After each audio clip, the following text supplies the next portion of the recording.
और वो कर देना काम कर दिया, करने के बाद वे कहते कि ये तुमने गलती करी, तो चुपचाप सुन लेनी, सफाई नहीं दे रही, गलती दोबारा फिर के फिर वैसे ही कर दे। कहाँ की कथा है पता नहीं भाई जी, एक मैंने कहानी सुनी है।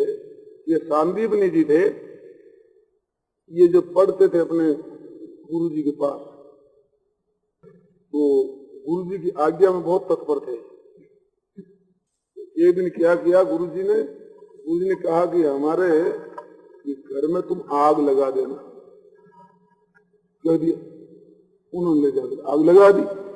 आग लगे, गुरु जी कहने लगे, रो किसने लगाई आग, किसने लगाई? महाराज इसने लगाई। रो विद्यार्थी हमारे घर में आग लगा दी, इसने लगा दी। और सब विद्यार्थी लगे मारने में, मारो मत, मारो, छुड़ा दिया, मारो मत।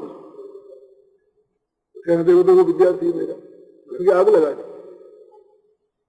फिर एक दिन कह दिया, लड़का खेल रहा था, उसको कहा कि संदीपनी इस बच्चे को कुएं में डालिए। चट उठा रहा, देखा है गुरु जी का पुत्र। अरे क्या करता है, क्या करता है विद्यार्थी? अरे क्या करता है ये, देखो देखो विद्यार्थी कैसा है, मेरा विद्यार्थी होकर लड़के को कुएं में डाल दिया, निकालो उसको, निकालो। निकाला। विद्यार्थी बड़े चिड़े उस पर। तू नहीं किया पीछे के, महाराज आपने ही तो आज्ञा दी थी, बोल ही नहीं। इस तरह से कई आज्ञा देते इस तरह से, और वे अपना पालन करते, और पीछे कोई सफाई नहीं देना। महाराज कह दे वैसे करना, हानि नुकसान कौन देते, आज्ञा दे दी। जब शरीर शांत होने लगा गुरु जी का, तब सब शिष्यों को बुलाए, और बुलाकर अलग अलग चीजें, किसी को ठंड, किसी को कमंडलो, किसी को आसन, किसी को कोई चीज, किसी को कुछ ऐसी चीजें दी, अलग अलग ले। संदीप ने दूर खड़े अपने सबको दे रहे, एक तरफ खड़े बेचारे। संदीप ने इधर आओ बेटा, बुलाए पास में, प्रणाम किया।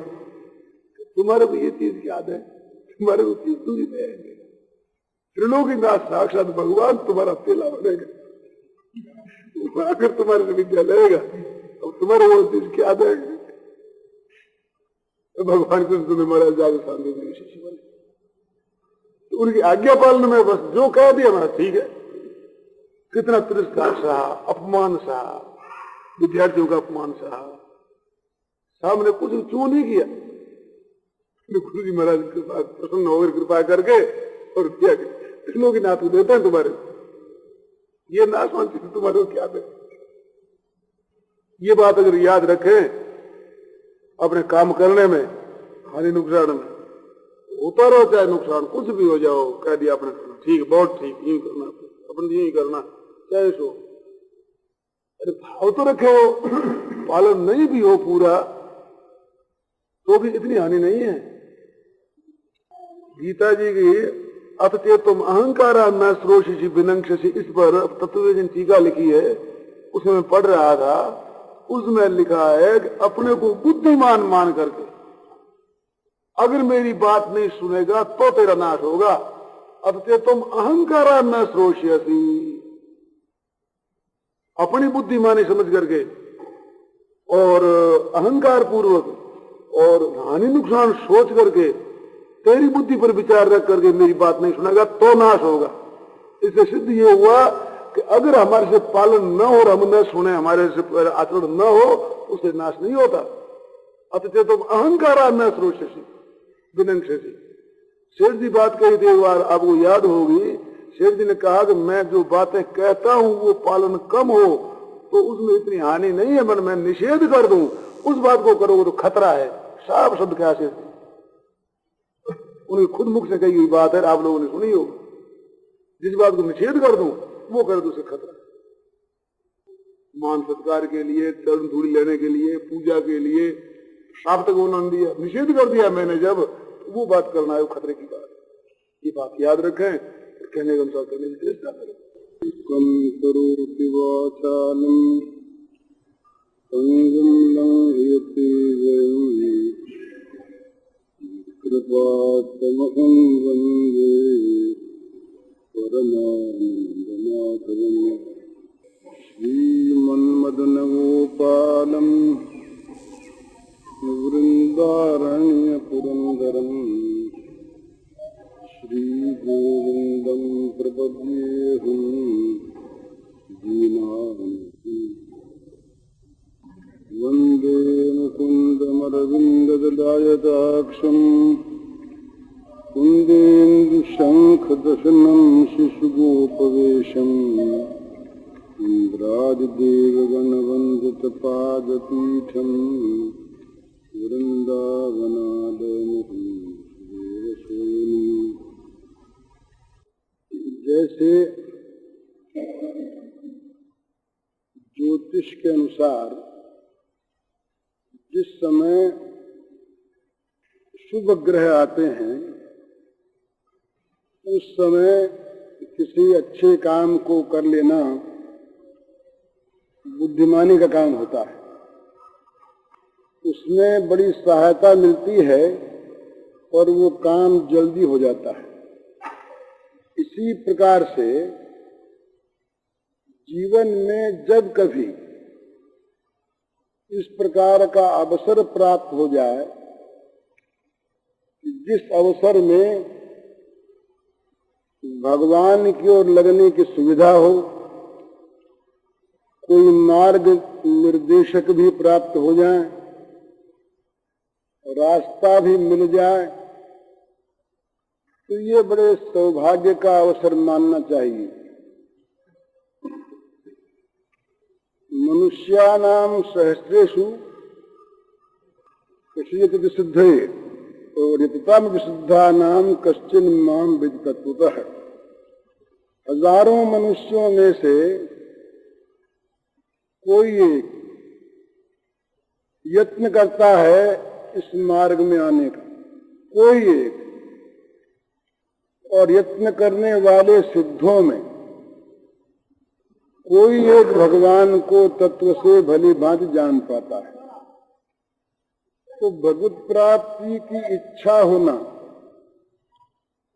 भगवत प्राप्ति के लिए मार्ग प्राप्त हो जाना, भगवत प्राप्ति के मार्ग में सुविधाएं मिल जाना और भगवत प्राप्ति के मार्ग में कोई पथ प्रदर्शक मिल जाना, ये जीव के जीवन में सबसे बड़ा सौभाग्य है। जीव जीवन इसलिए कि न मालूम किस अनादिकाल से और कितनी अनंत योनियों को भोगता हुआ ये जीव आ रहा है, अब तक इसे ऐसा मौका नहीं मिला। अगर कभी ये मौका मिला होता तो फिर वो जीव रहता नहीं, वो भगवान को प्राप्त हो चुका होता। पर चूंकि भगवान को प्राप्त नहीं है, इससे ये सिद्ध है अब तक उसकी इच्छा भी नहीं हुई और उसे ठीक अवसर भी नहीं मिला। यदि ऐसा अवसर कभी मिल जाए तो उस अवसर से लाभ उठाना बड़ी बुद्धिमानी की बात है। तो कुछ ऐसी बातें हैं जो क्षण भर में ही मनुष्य का उद्धार कर देती है। जैसे अंतकाल का समय, अंतिम क्षण है अंतकाल का, उस अंतिम क्षण में अगर भगवान में मन रह गया, क्षण भर ही अंतिम श्वास यदि भगवान की स्मृति में आ गया तो भगवान की प्राप्ति हो गई। जिस समय बड़ी भारी सात्विकता बढ़ी हुई हो, सात्विकता बढ़ी हुई हो, जिस समय रज और तम दबे हुए हों, सात्विकता की वृद्धि के समय जो साधन हो तो क्षणों में काम होता है। क्योंकि रज और तम जो बाधक है ना, ये उस समय नहीं रहते। जिस समय शत्रु दबे हुए रहते हों और जिस समय सहायता करने वाले लोग हों, उस समय जैसी उन्नति आदमी कर सकता है, उस समय नहीं कर सकता, क्योंकि उस समय कोई बाधक नहीं है, साधक है, सहायक है। इसी प्रकार से सत्वगुण की वृद्धि के समय अगर कोई साधना करे तो बहुत जल्दी काम होता है, क्षणों में होता है। तीसरी बात, जब मन में इच्छा जागृत हो पूर्ण, जब मन में तीव्र इच्छा जागृत हो भगवान को प्राप्त करने की, उस समय थोड़े समय काम हो जाता है। तो ठीक वो द्वार पर आ गया। भगवान को प्राप्त करने की तीव्र इच्छा का जागृत होना क्या है? भगवत प्राप्ति के दरवाजे पर आ जाना। अब दरवाजे पर आ करके जरा सी सावधानी की तो दरवाजा फिर नहीं मिलेगा, और उस समय अगर तू सावधानी के साथ तुरंत निकल जाए तो क्षण में ही भगवान को प्राप्त कर सकता है। तो जिस समय भगवत प्राप्ति की इच्छा मन में हो, उस समय ये न करे कल देख लेंगे, कल करेंगे, काल करे सो आज कर, आज करे सो अब, पर में प्रलय होगी फिर करेगा कब। तो कल क्या होगा इसका किसी को पता नहीं। इसलिए जब कभी जिस क्षण में ये सुंदर बेला आवे, ये सौभाग्य का समय आवे, उसी समय उस काम को कर ले। अथवा जिस समय ऐसे कोई संत प्राप्त हो, चैतन्य महाप्रभु सरीखे, कि जिनके दर्शन मात्र से भगवत प्रेम प्राप्त होता हो, उस समय न सोचे कि कल उनके पास जाएंगे।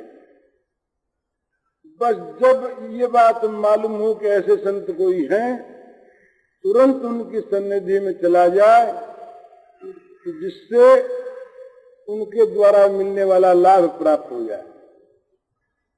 तो अंतकाल का समय, सत्वगुण की वृद्धि का समय, किसी महान संत की उपस्थिति का समय, तीव्र इच्छा का समय, ये ऐसे समय हैं कि जिनमें बहुत शीघ्र और सहज में वस्तु की प्राप्ति होती है। वही वस्तु, जैसे स्वामी जी ने कहा गंगा जल है, तो गंगा जल की प्राप्ति यहाँ बड़ी सहज, और यहाँ से हजारों मील दूर किसी सूखी भूमि में जहाँ कुआं नहीं मिलता ठीक से, वहां गंगा जल कहाँ से मिलेगा?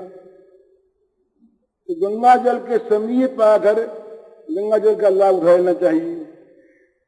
इसी प्रकार से प्रत्येक वस्तु में ये सिद्धांत लागू होता है कि जब अनुकूल समय हो, अनुकूल समय में वही काम बहुत जल्दी होता है, प्रतिकूल समय में बड़ी मेहनत से होता है और बड़ी बाधाएं आती हैं, और उसमें संदेह भी रहता हो चाहे न हो। इसी प्रकार से जीवन को देखें तो मानव जीवन जो है, मनुष्य का जीवन, ये तो मनुष्य के जीवन की घड़ियां बताई, और सारा जीवन मनुष्य का जो है ये बड़ा दुर्लभ है। मनुष्य जीवन में एक ही काम करना है, मने और कामों के लिए तो बहुत जीवन है। संसार के भोगों को प्राप्त करने और भोगने के लिए अनंत जीवन हम भोग चुके हैं, और अनंत आगे भी प्राप्त हो सकते हैं अगर भगवान को न प्राप्त हुए तो। ये जो मनुष्य जीवन है ये एक ही काम के लिए है। एक काम है जो काम और किसी योनि में नहीं हो सकता, तो अब तक नहीं हुआ उसको करने। यही तुम कर फल विषय न भाई, स्वर्ग स्वल्प अंतहि दुखदाई। इसका यही अर्थ है। निर्देह माध्यम सुलभम सुदुर्लभम, सुलभम सुकल्पम गुरु कर्णधारम, मयानुकूल नभसुतेरितम, उमान भवातिम न तरेत स आत्मा। ये अवसर जो है मानव जीवन का, ये बड़ा दुर्लभ अवसर सुलभता से प्राप्त हो गया। निर्देह माध्यम सुलभम सुदुर्लभम, जो दुर्लभ था, जिसका मिलना बड़ा कठिन, वो सहज में प्राप्त हो गया। तो ऐसे मानव शरीर को प्राप्त करके भी, जिसमें भगवत प्राप्ति सहज में हो सकती है, ये भगवान को प्राप्त करने वाला, भवसागर से तारने वाला सुंदर जहाज है, जो कभी डूबता नहीं, अगर ठीक ठिकाने से चलता रहे। गुरु कर्ण धारक प्राप्त हो गए, महापुरुष कोई प्राप्त हो गए, और भगवान कहते हैं कि मेरी कृपा रूपी अनुकूल हवा प्राप्त हो गई। मनुष्य का शरीर, महापुरुषों का संग और भगवान की कृपा, तो सब चीजें अनुकूल हो गई। इतने पर भी जो मनुष्य इस भव सागर से तरता नहीं, पुमान भवाब्धिम न तरेत आत्मा, वो आत्महत्यारा है, वो आत्मा का हनन करने वाला है। आत्मा का इस समय उद्धार होने का अवसर आ गया था। तो मानव जीवन बहुत दुर्लभ, मानव जीवन में सत्पुरुषों का संग बहुत दुर्लभ। दुर्लभ हो मानुष देहो, ये बहुत दुर्लभ। और समय दुर्लभ क्या है? वैकुंठ प्रिय दर्शन। वैकुंठ प्रिय कहते हैं संत को, वैकुंठ माने भगवान, और भगवान का जो प्यारा वो वैकुंठ प्रिय।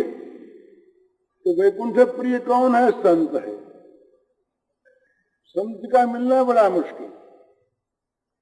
मनुष्य देह मिल जाए, संत मिल जाए, तो उसमें फिर कभी इस प्रकार की बेला आ जाए, जब मन में इच्छा भी हो, तो उस समय जरा भी अवहेलना नहीं करनी चाहिए। मौका न मालूम बार बार आवे ना आना बड़ा सहज है, मौका आना बड़ा कठिन और ना आना बड़ा सहज। क्यों? ये नाना प्रकार के जो मोह हैं, नाना प्रकार के जो मार्ग के बाधक व्यवहार हैं, ये जीव को सदा जकड़े हुए हैं। ये तो जकड़े हुए जीव की तमाम गांठें ढीली कर दी जाती है इस मानव जीवन में। ढीली गांठ वाले का नाम ही मानव जीवन है। जरा से इशारे में खुल जाए, इतनी ढीली हो गई है गांठ हमारी, बंधन संसार का, जरा से में खुल सकता है। और अगर उसे न खोलकर हम उस गांठ को गहरा कर लें और भी ज्यादा गठिया लें, तो ये हमारी मूर्खता है। मानव जीवन को प्राप्त करके जो जीव भगवान का भजन नहीं करता, तो संसार के भोगों में रमता है, वो मानो अपनी गांठ को और भी ज्यादा गठियाता है और मजबूत करता है। तो गांठ जहां बहुत बंध गई, और ये बंधती है इसी जीवन में, कुलदीप जैसी इसी में है, तो जोर से बंधती भी इसी में, क्योंकि यही कर्म योनि है। यहाँ अगर गांठ कहीं ढीली ढाली होकर के हम आए थे, उसे अगर बहुत मजबूत कर लिया तो फिर खुलना बड़ा मुश्किल हो। तो मानव जीवन में जो तरने का मौका आया है, तो मुश्किल से आया है, और डूबने का तो लगा ही हुआ है। तो यहाँ सावधानी की आवश्यकता है कि इस जीवन का एक एक क्षण, मनुष्य जीवन का एक एक पल हमें बड़ी सावधानी के साथ बिताना चाहिए उस काम में जिस काम के लिए ये प्राप्त हुआ है। मन मनुष्य के लिए ये कहा जाता है ना, सबसे बड़ी चीज है कर्तव्य पालन। जो कर्तव्य से चूकता है वो अपने आप को खो देता है। तो मानव जीवन का कर्तव्य क्या है? एक ही है कि सब प्रकार से, सर्वभाव से भगवान के भजन में लग जाना। सारी इंद्रियों को, मन को, बुद्धि को, शरीर को, समस्त सामग्रियों को भगवान के भजन में जोड़ देना, यह मानव जीवन का एकमात्र कर्तव्य। प्रधान नहीं। कि प्रधान गौण तो इसलिए कहा जाता है कि लोग डर जाएं। गौण से भी अगर न माना जाए तो लोग कहेंगे भाई फिर क्या करेंगे। इसलिए कहा जाता है कि प्रधानता से भगवान को भजो और गौण रूप से संसार के विषयों को भोगो। और सच्ची बात तो यह है कि विषयोपभोग के लिए यह जीवन है ही नहीं। ये जीवन तो केवल और केवल समस्त इंद्रियों के द्वारा भगवान का स्मरण भजन करने के लिए है। दूसरा काम जो कोई करता है इस जीवन में वो कर्तव्य से हटता है, वो अनाचार करता है और वो हाथ में आए हुए सुंदर अवसर को ढकेल के निकालता है। तो मानव जीवन का प्रत्येक क्षण, प्रत्येक पल लगना चाहिए केवल इसी काम में। तो ये अगर नहीं होता है तो सबसे बड़ी भूल होती है, सबसे बड़ा नुकसान और सबसे बड़ा पाप अगर कोई है तो वो है भगवान का विस्मरण। भगवान को भूल जाने के समान पाप नहीं, भगवान को भूल जाने के समान हानि नहीं, और भगवान के स्मरण के समान पुण्य नहीं और भगवान के स्मरण के समान लाभ नहीं। जितने हम लाभ मानते हैं सारे लाभ अगर इस लाभ में सहायक न हो तो सब के सब लाभ नहीं हानि है। जितने भी जगत में लाभ माने जाते हैं, जिनको हम लाभ समझते हैं, जीवन में मिलने वाली सुंदर चीज मानते हैं, वो सब चीजें अगर इस लाभ में सहायक नहीं है, अगर इस लाभ की प्राप्ति में सहयोग नहीं देती, तो वो सारे लाभ अलाभ हैं, तो सारे फायदे नुकसान हैं। वो इतनी बड़ी मोह की हानियां हैं। एक बात और समझने की है, वो ये जहां आदमी को नुकसान दिखता है ना, वहां तो उससे हटता है। और कहीं नुकसान लाभ के नुकसान में लाभ की बुद्धि हो जाए, होता हो नुकसान, होती हो हानि, तो समझ ले कि ये मेरे लाभ हो रहा है।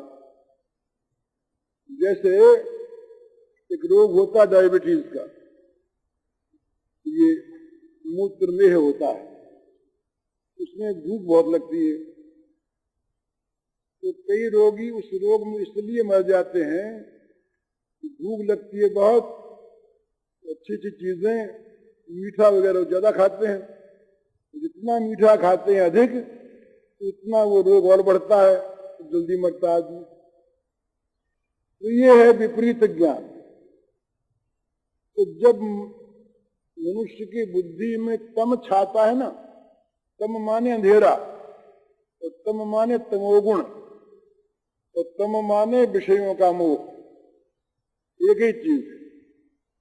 विषयों का मोह यही अंधकार है और यही तमोगुण है। उस समय क्या होता है, अधर्मम धर्ममितिया मन्यते तमसा व्रता सर्वार्थान विपरीताश्च बुद्धि सा पार्थ तामसी। भगवान ने कहा कि अर्जुन, वो बुद्धि तामसी है। कौन सी बुद्धि? कि जब जो बुद्धि अधर्मम धर्ममितिया, वो जो तम से ढकी हुई बुद्धि है, तम मन अंधकार, तम माने विषयों का मोह, विषय विमोहित बुद्धि, विषय मोह विभ्रांत बुद्धि, विषय विभ्रमरत बुद्धि, विषयों में फंसी हुई बुद्धि, विषयों में भोगों में सुख है इस प्रकार मानने वाली बुद्धि, भोगों से ही हमें आराम मिलेगा इस प्रकार का निर्णय करने वाली बुद्धि, इस बुद्धि का नाम है तमसावृता बुद्धि। माने तम से, अंधकार से ढकी हुई बुद्धि। जब बुद्धि अंधकार से ढक जाती है तो क्या होता है?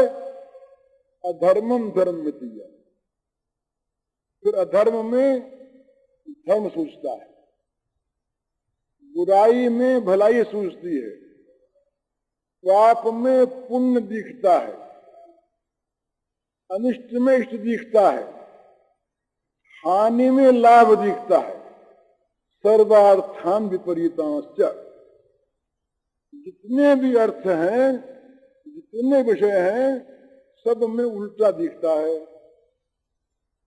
तो जब बुद्धि उल्टा दिखाती है, जब बुद्धि अनिष्ट में इष्ट का दर्शन करवाती है, जब बुद्धि ये कह देती है निर्णय करके कि भगवान का भजन करना ठीक नहीं, संसार के सुख भोगना ठीक, जो बुद्धि ये कहती है वो बुद्धि तमसावृत है, मोहावृत है। जो बुद्धि कहती है कि अभी बहुत जीवन बाकी है, अभी क्या है, समय पर भगवान का भजन कर लेंगे, जो बुद्धि ये कहती है वो बुद्धि तमसावृत है, वो अज्ञानांधकार से ढकी है। मनुष्य जब ये समझता है कि भगवान की प्राप्ति ये केवल कहने सुनने की बात है, ये शास्त्रों की बात, रोचक बात है, कौन देख के आया है, किसने भगवान को देखा है, भगवान की प्राप्ति अप्राप्ति की बात ये लोगों ने फैला दी है। जब बुद्धि ये कहती है तो समझना चाहिए बुद्धि तमसावृत है। जब बुद्धि ये कहती है कि भाई जो सुख इन भोगों में है संसार के में, ये तो प्रत्यक्ष है, भोग सकते हैं, भगवान का सुख है कि नहीं किसको पता, तो इसको भोगें, ये तो बुद्धिमानी है। और इसको छोड़कर उसके लिए जो चीज अदृश्य है, जिसको कभी देखा नहीं, उसमें समय लगावे, ये ठीक नहीं। जो बुद्धि ऐसा कहती है तो तमसावृत है। तमसावृत का अर्थ यही है, अंधकार से, अंधेरे से प्रकाश ढक जाए। इतना अंधेरा आवे, माने चारों तरफ से किवाड़ बंद कर लें, तो सब तरफ काले पर्दे लगा दें, तो क्या होगा? प्रकाश अंदर आता बंद हो जाएगा, अंधेरा हो जाएगा। इसी प्रकार से ये जो विषयों से विमोहित बुद्धि होती है, जब बुद्धि में ये भ्रम छा जाता है कि संसार के भोग ही, संसार के पदार्थ ही, ये प्राणी पदार्थ ही हमारे सुख की सामग्री है, और इसीलिए हम मनुष्य बने हैं, और जीवन भर हमें यही करना है, इसके सिवा कुछ नहीं। जैसा गीता के 16वें अध्याय में भगवान ने कहा, सिद्धांत बताया असुर मानव का, कामोपभोग परमा एतावत इत निश्चिता। बस काम रूप भोग, संसार में विषयों को प्राप्त करो और उनको भोगो, इसके सिवा कुछ नहीं है। इसके परायण हैं, वो कहते हैं कि ये सिद्धांत एतावत निश्चिता, इनका सिद्धांत निश्चित होता, तो ये बुद्धि जब सिद्धांत करती है तो मानना चाहिए तमसावृत है। तो जब तमसावृत बुद्धि होती है, जब बुद्धि ढक जाती है मोह से, तो क्या होता है?